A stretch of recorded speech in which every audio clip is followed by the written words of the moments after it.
Thank you, Anka, and thank you to the organizers for inviting me to be here. And it really has been an extraordinary meeting. Apparently there's representatives from 48 countries at this meeting, and that's sort of a test to the hard work that you've done in inclusivity, and not only opening this university campus, but also the care for us all and bringing us here to engage with each other. So I think on behalf of us all, we really appreciate that. Thank you all. So I'm talking about racism. It's not a good news story. And I want us to reflect on ourselves, which makes it even more difficult. So what is racism? We often in psychology, we think of racism as an attitude. You measure people's racial attitudes, or as an interpersonal slight, a microaggression. What I'm interested in here is racism as systemic, material, and particular. It's a particular phenomenon that goes back to the history of European colonization. So that's the context. And of course, that was extractive. Colonization was extractive. It extracted resources, peoples, the material remnants of it are all around us. And of course, it's also a symbolic order of white supremacy. What is valued? With the poles on the one hand, with civilization and savagery in that colonial framework, still persisting today. So here's an example. That there's a picture of the University of Cape Town. It's the leading university education institution on the African continent. We might just take it for granted. It's education. There's value there. We work there. We all work in universities. Well, most of us work in universities. But just take a look. This is the organizing committee that designed this institution. It's telling. The committee felt instinctively that a God-given site at Groote Schuur called for an artist, so they appointed Solomon, sent him around the universities of Great Britain, Western Europe, North America in search for ideas and information. In other words, just the architecture, the structure of it. So it's this university. Of course, it wasn't a God-given site. It was violently dispossessed and then named Groote Schuur by John Cecil Rhodes and then bequeathed to the university.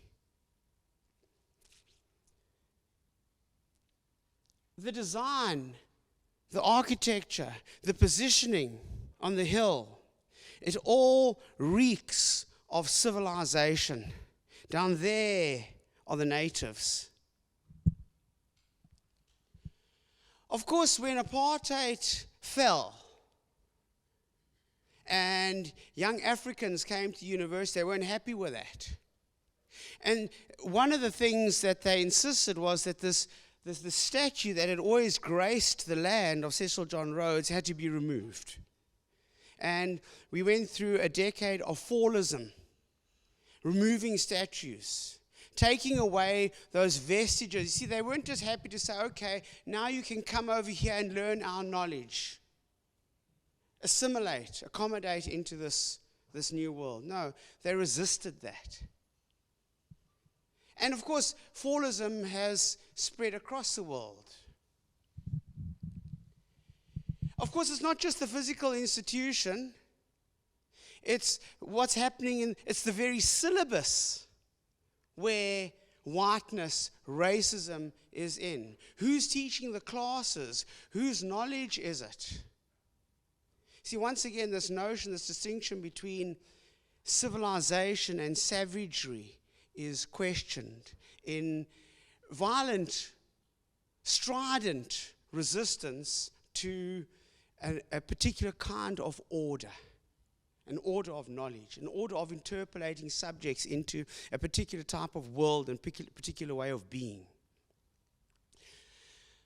So this moment where we're in history now has spread. It's not just in South Africa, it's spread.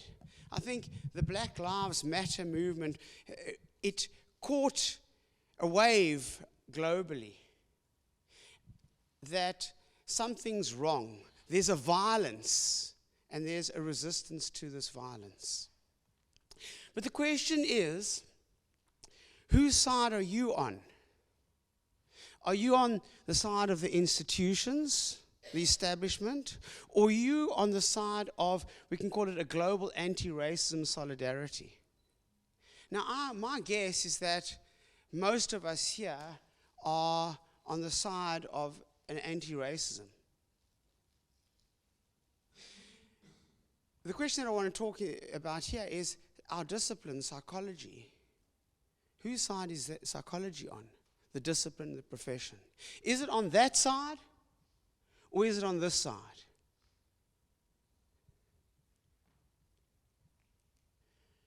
Well, the history of racism in psychology it's almost unreadable. And many people have written about it. Janet Helms has highlighted the way in which the origins, the founding fathers of psychology were eugenicists. I think we know that history, craniology, mental testing. This is 1951 in Kenya. The frontal lobe function and the African. Pure racism of that old order, the colonial style. But of course, psychology is not like that anymore, is it? That's not the psychology we practice. And the historians of psychology will tell us that a profound change happened in the course of the early 20th century.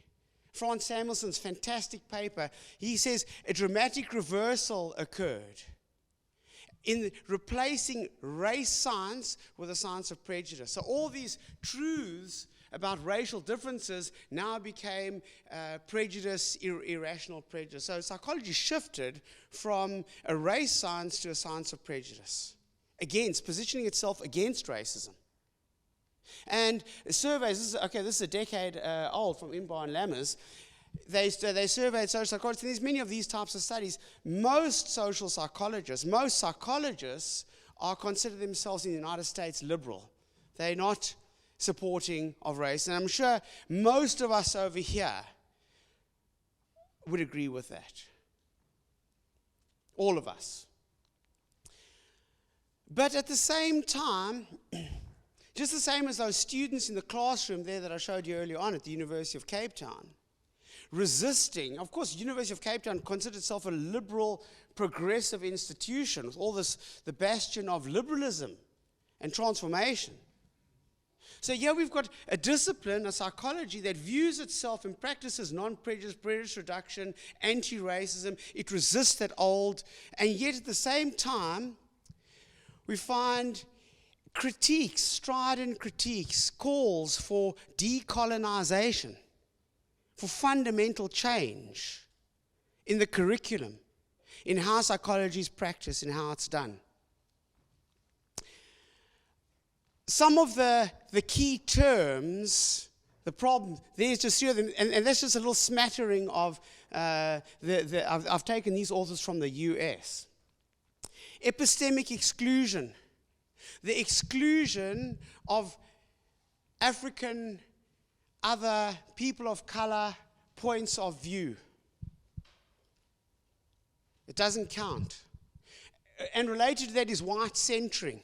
The focus, the narration of white lives, white interiors. And of course, if you're an academic trying to progress within the institution, your interests, your focus, your language, because of these other 2 things, what they label as scholarly delegitimization. So it's difficult to progress, to publish. Robert's paper is if you haven't read it, it's worth a read. Racial Inequality in Psychological Research, just documenting exclusion, racial exclusions in our science right now. So this is the question that I want to address. How does racism take hold in a discipline that is ostensibly against racism? So we've got a discipline that's against racism. It's a prejudice reduction. How does it take hold and perpetuate itself in psychology? That's what I want to address over here. And there's two ways in which this happens, I think. The first I'm going to say is white ignorance, because that's what the phenomenon is. There's an ignorance that lies at the heart of this. And the second is conversational silencing. I'm going to talk about that. Conversational silencing is the process or dynamic by which white ignorance is reproduced. So I want to talk a little bit about white ignorance, what the phenomenon is, and then just about how this actually happens, how this occurs. So this is Charles Mills's work on white ignorance. He defines it as a willful or invested or interested collective not knowing. It's not just a failure of individual reasoning. It's not a failure of perception or cognition or an individual bias. It's a collective ignorance and not knowing. And he used the example of racial stereotypes.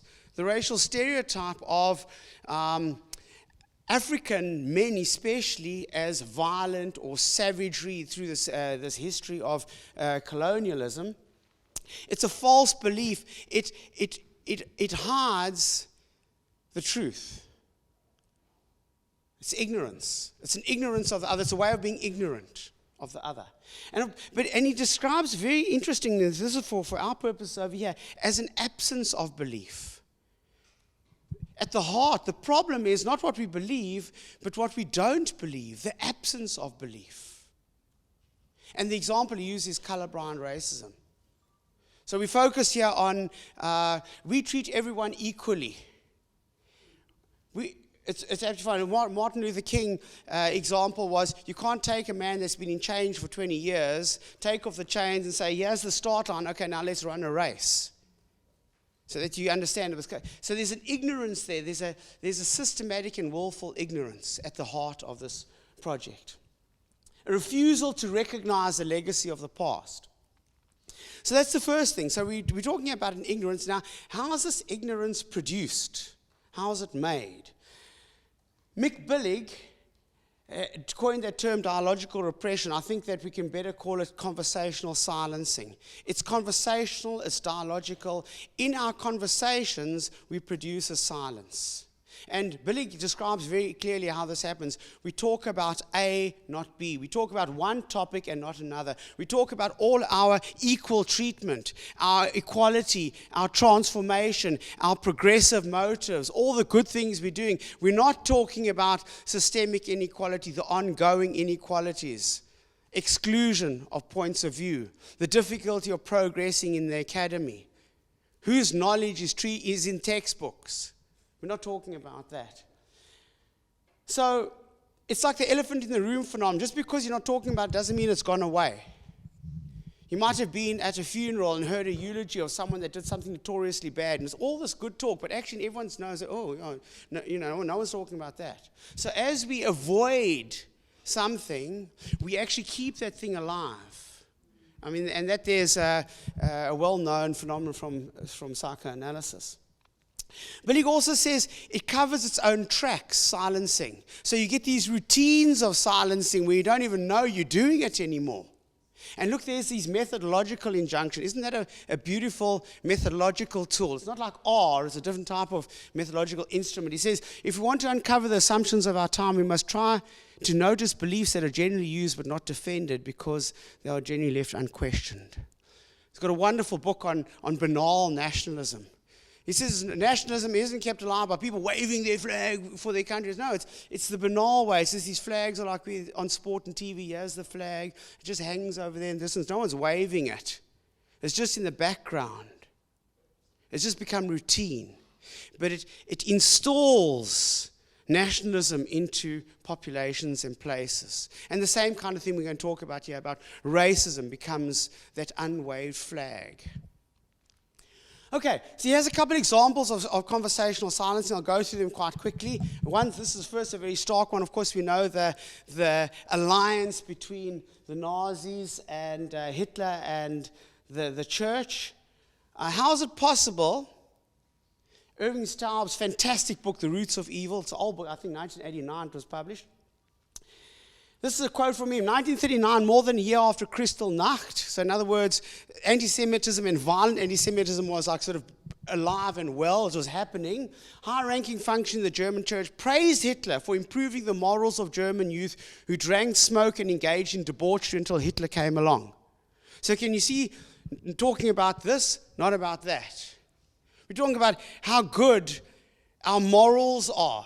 Isn't that ironic? What's happening to the German people? There's an upliftment of the German people. We're talking about this, we're focusing on this, we're not focusing on that. And so there's a respectability. Here's another one. This is in another study I'm doing with Amy Jo Murray, a colleague.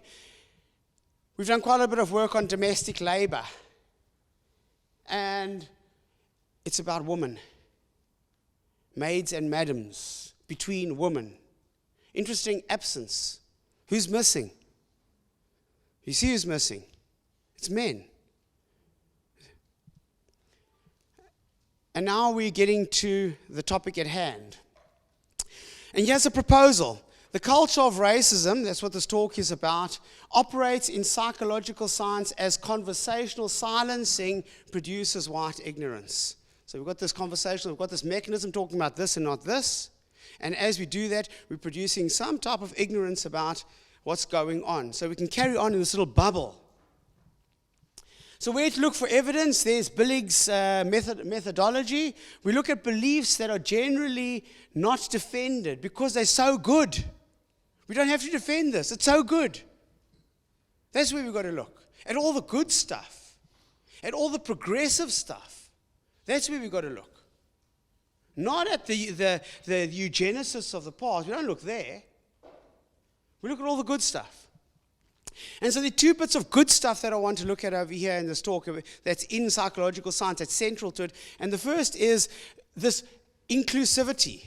There's an imperative for inclusivity in our discipline. And we'll talk a little bit about the critique of weird psychology. And we're all against that, aren't we? We're all against weird psychology, aren't we? Of course we are. It's unquestioned. And then, of course, anti-racism. We're all against racism, aren't we? We're all against racial stereotypes, aren't we? It's there. It's those unquestioned beliefs that we want to look. Okay, so let's grapple with non-weird science first. So I think we all know what weird means now. This Henrich paper, 12,600 citations the last I looked a couple of days ago. Western, educated, industrialized, rich, and democratic. It was a critique of psychology. It's no longer a psychology that we practice anymore. That's history. That's when US professors gave questionnaires to their students. And so you had the science of psychology, which was purportedly a universal. Of course, cross-cultural psychologists never believed that. But based on a small, unrepresentative fragment of privileged people in US university system. So this whole knowledge was based on that. And of course, it's scandalous. It's scandalous. Look at their recommendation, and we're going to come back to this recommendation because I think it says something quite important to us. Research partners, what must we do? Well, now we need to include the non-weird, it's their term, non-weird institutions. Expanding, diversifying the empirical base of behavioral science. Of course, that's good, isn't it? Institutionalized relations to populations outside the university, as well as non-weird universities, organizations can make an important contribution to building a more complete understanding of human nature. There's the aspiration. That's what we want to do. Oh, what's missing? What's silent? What's not there? We're focusing on the good. We're focusing on the A, not the B. What's missing? Well, I mean, quite obviously what's missing, Clancy and Davis' fantastic paper. The acronym is a way for researchers in predominantly white environments to discuss history, culture, and context without having to talk about race. This whole list of... But of course, who are these non-weird people? Where do they come from? What's their geography? What do they look like? What are their views? You don't have to talk about that because we've got this very good project that we're embarking on, this project of inclusivity. Some other things that are disturbing about this, I put them there. Who's in charge of science? Who's in the vanguard of transformation? The same old crew, isn't it? You see? So power, there's no transformation. It's a way of keeping the system, the structures, the structures of influence in play. And of course, who exactly is non-weird?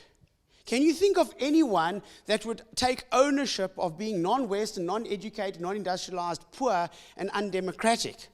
Certainly the students and the universities where I live wouldn't be like that. They would never claim that. It's a fiction. It's a complete fabrication. It's a Frankenstein. So there's our first, and I've got this little alarm, and you'll see, because that's my take-home message over here, is white supremacy privileges the privileged. And you can see the move to embrace the non-weird. If you can take a look at it in the labs, in the practices, these multi-lab publications, you can just see what's happening. The use of prolific, we see what's happening. It's privileging the privileged. Okay, there's our first one, non-weird science. I told you it wasn't a good news story. Don't look so glum. Second one, stereotypes. So here's another progressive tradition, criticizing stereotypes. We've already considered Samuelson's quote. Of course, Lippmann's, I think that was the landmark book there, described stereotypes as pictures in the heads of individuals. And that idea, that individualized, mentalized idea of what a stereotype is, persists right down to our time. The psychology of prejudice, irrational stereotypes, implicit stereotypes. Now there's all this work on bias. It's these representations inside the head, pictures inside the head. Of course, that's not the only view of stereotypes. There's also a kind of realism, the old kernel of truth theories of stereotypes. And of course, there's a distinction there between the liberal tradition within psychology and the conservative tradition within, I can say, American psychology. The unbearable accuracy of stereotypes. You see? And this is a conversation. We're talking about conversational silencing. This is the conversation that's happening within our discipline about stereotypes. You see? African Americans are likely to be perpetrators of crime. They are more likely. It's true. These stereotypes aren't just these wrong pictures in the head. That stereotype of the dangerous African, the old colonial stereotype of the savage, it's true.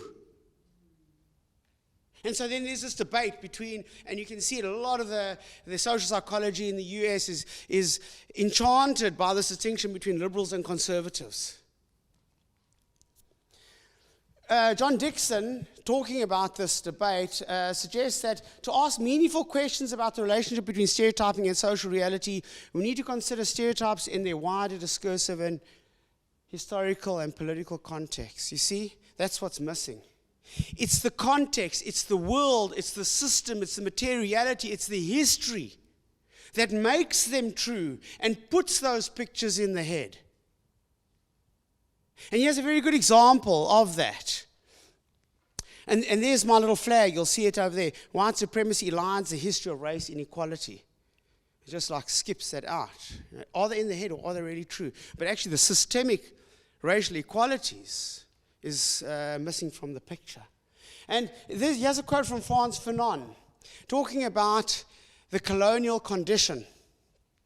He says the native sector, in other words, a segregated town. We have the native sector, the European sector. The native sector is a disreputable place inhabited by disreputable people, a famished sector, hungry for bread, meat, shoes, coal, and light. A sector that crouches and cowers, a sector on its knees, a sector that is prostrate. The gaze of the colonized, the gaze that the colonized subject casts to the colonist sector is a look of envy, dreams of possession.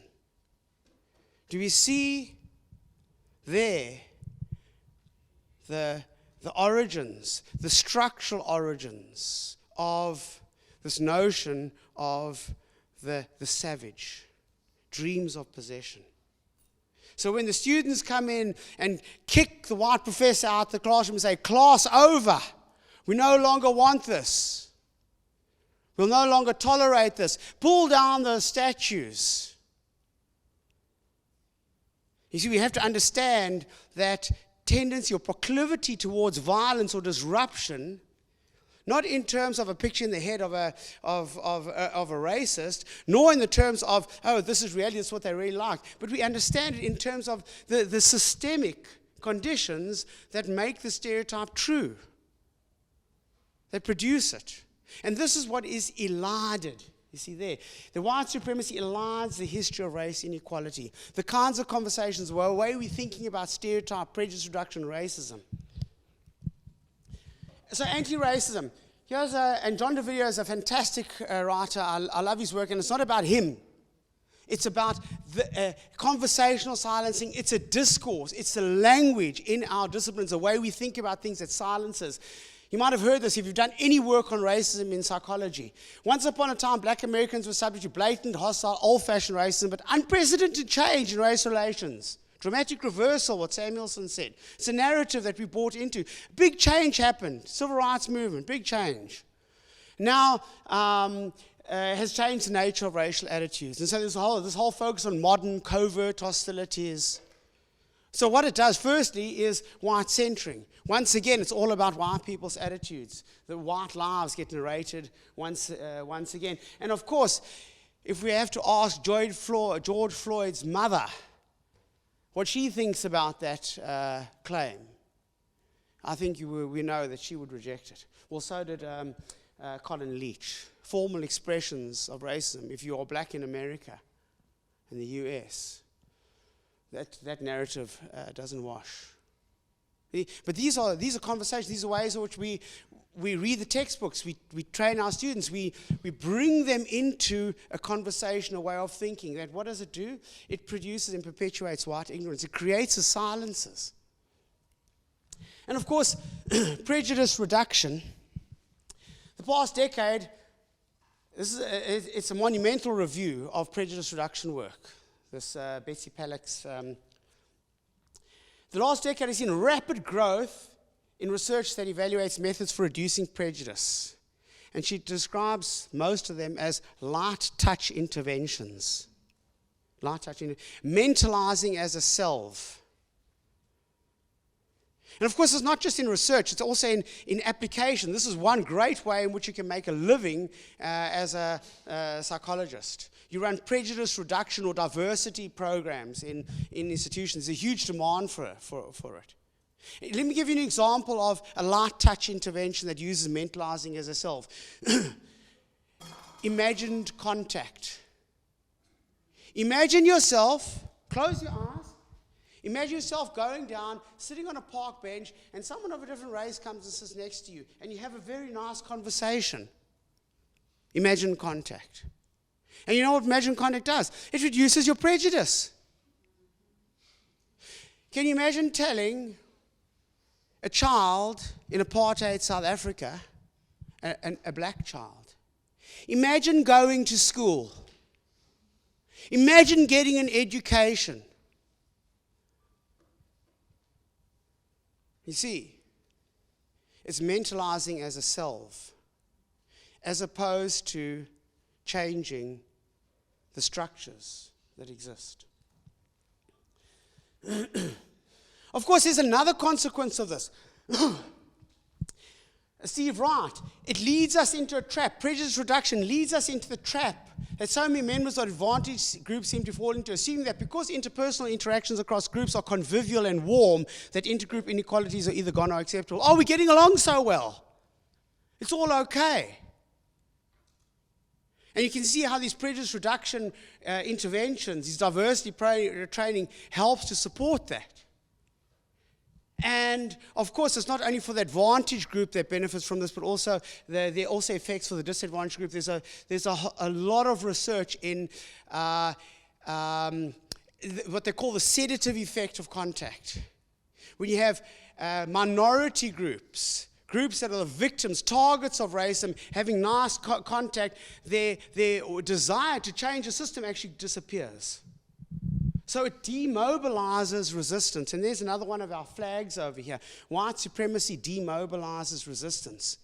So we've got this institution that has these system justifying, not as ideology, but effects in its practice and in its application. So this over here is Steve Reicher's fantastic insight. Prejudice is generally treated as if it arises unaided from the inner workings of the mind. Isn't it true? Bias. It's just like this, it happens automatically. We can't stop it. It just happens in our minds. We all got these biases, these prejudices, these stereotypes. They just happen. But what Steve says is no. Sometimes people don't want to be prejudiced or racist. You have leaders. You see? That view exonerates activist politicians who actively peddle a worldview, while we are endangered by others. So leaders peddle racism. They peddle prejudice for influence. We saw that very clearly under Donald Trump, didn't we? Build the wall. Things that appear absolutely racist statements. They are ways of wielding influence. So when we focus here on these minds, these individuals, these unaided things that just come up, we can't stop it. How do we stop this happening in the mind? What we're not focusing on is actually elites. Now, Allport did focus on, he had a chapter on demagogy. But you know that 2005 book that celebrated 50 years after Allport, that chapter was gone. The role of elites, gone. And elites don't only mobilize racism, they also demobilize it. Like we've been talking, they're demobilizing. And I think psychology is an elite institution that plays a very important function in mobilizing and demobilizing racism and prejudice. Okay, so where are we? So within the system, we've got what I call the progressive narratives. Because these are the things that are unquestioned. These ideas that we're moving forward, things are getting better. We're now shedding, there was this terrible racism, it's no longer there anymore. These progressive narratives. There was this focus on where the previous generation, now we are so inclusive. There was race science, now we're not race science, we're anti-prejudice science. These progressive narratives. So we find a lot of these progressive narratives, even decolonization is also a progressive narrative. And I called it hand-wringing. If you sit in a journal editorial board, you'll find a lot of concern about, we need to include other people. International organizations, how do we include other people? Okay. But from without the system, we're finding calls for decolonial psychology, changing the way psychology is done, practiced, thought about, what the textbooks look like, who's writing them. So these progressive narratives are master's tools. And as our Lord said, you'll never dismantle the master's house or the master's tools. So how do we move forward? How do we move forward? And these are those little alerts that I've given throughout this presentation. These are questions to ask ourselves about our interventions and about our work. Do they privilege the privileged? Do they elide the reality of racial privilege, inequality, and racism? Do they demobilize resistance, diversity training? And do they elide the role of elites, including psychology, in demobilizing resistance, in producing the type of world that we have today? Thank you.